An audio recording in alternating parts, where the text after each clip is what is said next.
I'm about to give you the 6 things that I wish I knew before breaking into tech sales. I've been in here for 3 years. I'm now an account executive at Salesforce, and I've seen BDR after BDR either not be able to land a job or land the job and burn out within 90 days because they didn't know what to expect. And the first reason sounds like a perk. Everyone hears about the earning potential and the high income and the career development that comes with being a BDR in tech, but that's just the ups. You need to prepare for the emotional roller coaster of a lifetime. The best months in sales are always followed by the worst month in sales. I guarantee you, if you show a report of the meetings booked of every BDR, it's never been 8, 8, 8, 8, 8. It's like 12, 6, 15, 2. It's honestly, being in sales is one of the most stressful environments because your job relies on performance and performance is never steady. It might seem unfair, but there's KPIs, key performance indicators that you get measured on that you're not in full control of. You have a revenue target to bring in at the end of the year, but your job isn't to close the deals. It's the account executive's job. And if they can't close deals, then you're screwed. You've probably heard people talk about needing to be resilient,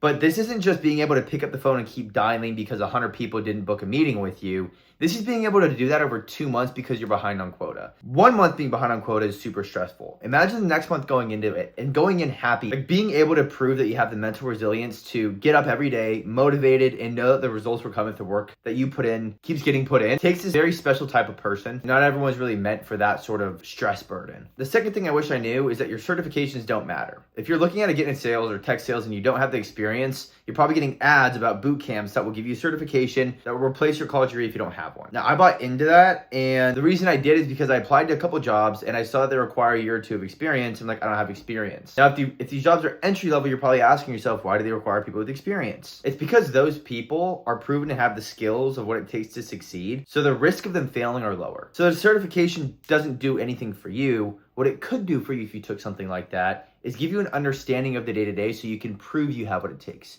You can also do that by binge watching my YouTube videos or reading Cold Calling Sucks by 30 Minutes of President's Club, How to Win Friends and Influence People, Fanatical Prospecting. There's probably like 6 more that I could recommend.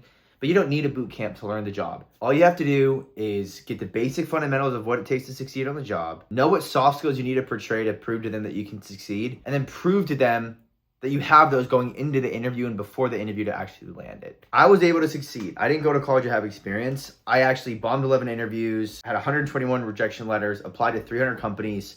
And the only reason I was able to succeed is because throughout that journey, it's like 6 months, I learned how to cold call, how to cold email. I learned what soft skills were needed to portray in the interview, so I knew how to interview.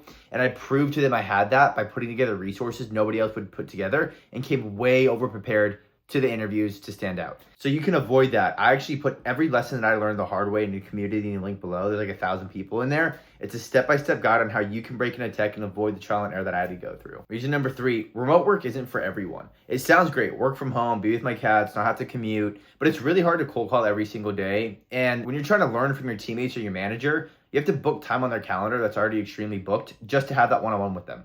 When you're in the office, you just walk over to their desk or you hear them cold calling, you learn from them.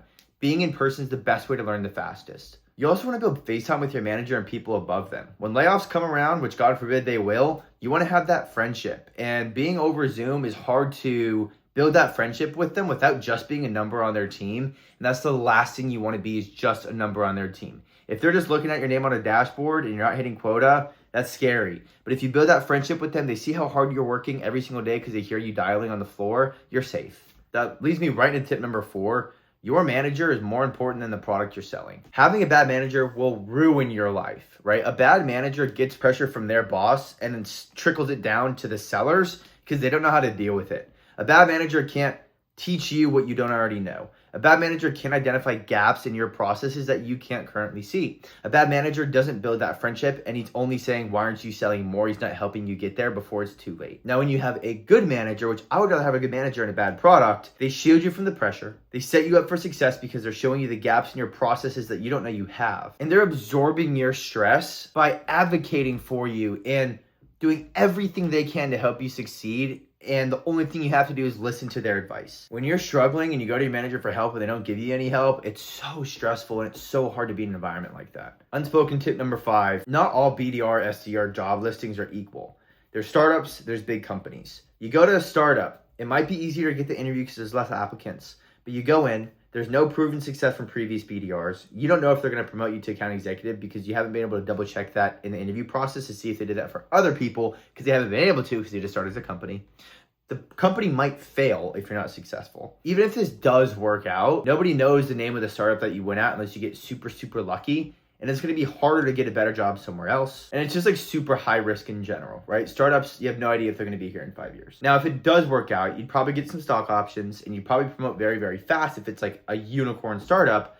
But the risk reward just isn't there, and it wasn't there for me when I broke in. If I could go back, I would have started at a company like Salesforce or HubSpot, got the name on my resume, learned the foundational skills there, because you know that they know how to train salespeople if they're so successful, right? And then translate that into a small startup where you don't need the training because you have the skills already. You could take the risk, take the stock options, and get rich that way. When you go to a bigger company, promotion tracks tend to be a little longer, but it's worth having that longer time frame because you're going to learn so much more. And the odds of you succeeding in the long term are higher, as opposed to going to a startup where you might get promoted faster, but there's also less of a guarantee to get from point A to point B. And the problem is, how the hell do I stand out from everyone applying to those big companies? I can help you do that. Just check out the link below. And tip number 6, your income ceiling is set before the day you start. Most people don't realize this. They jump on the first offer they get, but the offer you sign day 1 will control your earning potential for the next 2 freaking years. So in these job offers, this is how compensation is laid out. There's base salary and then OTE,